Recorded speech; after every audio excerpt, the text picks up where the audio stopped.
Os dados de identificação de uma fatura. Você sabe quais são e para que serve? Isso é um ponto básico. Pode ser que você saiba, assim como pode ser que não. E aí, vou te dar um exemplo simples.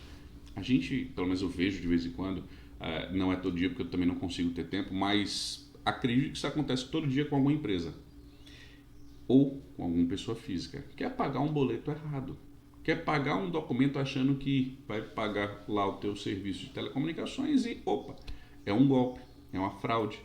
Isso existe.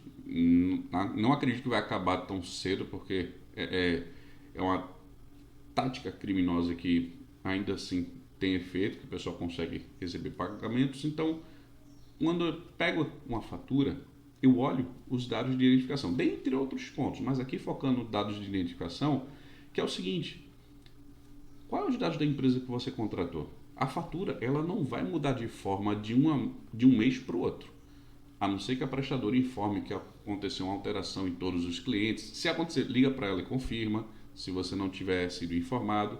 Mas deve ter lá sempre os mesmos dados da empresa que você contratou e no mesmo lugar. Então dá uma olhada lá qual é o nome da empresa, qual o CNPJ, qual é o endereço que está lá. Existem mais algumas informações lá, dá uma olhada nisso.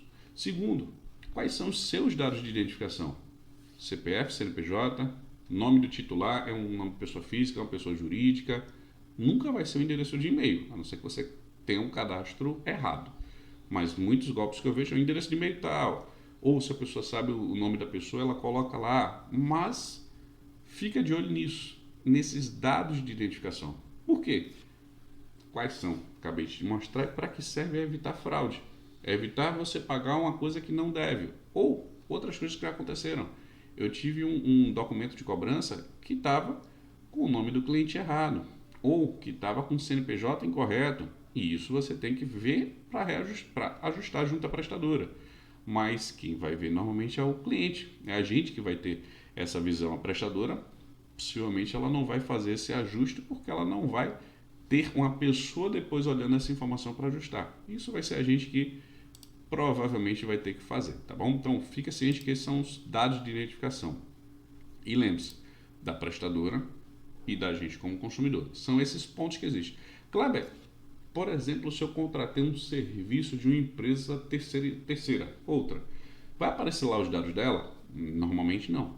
Vai estar lá, você contratou o serviço tal ou tal X valor de tal serviço e normalmente é só isso. Eles normalmente não passam o CNPJ ou algum outro dado de outro prestador. Pode ser em caso de ligações interurbanas que você utiliza o código de outra prestadora, pode ser que em alguns momentos até apareça, mas fica ciente que o principal é você ver o da sua prestadora, os dados dela e seu como consumidor. Essa é a parte dos elementos, vamos assim, dos dados de identificação de uma fatura.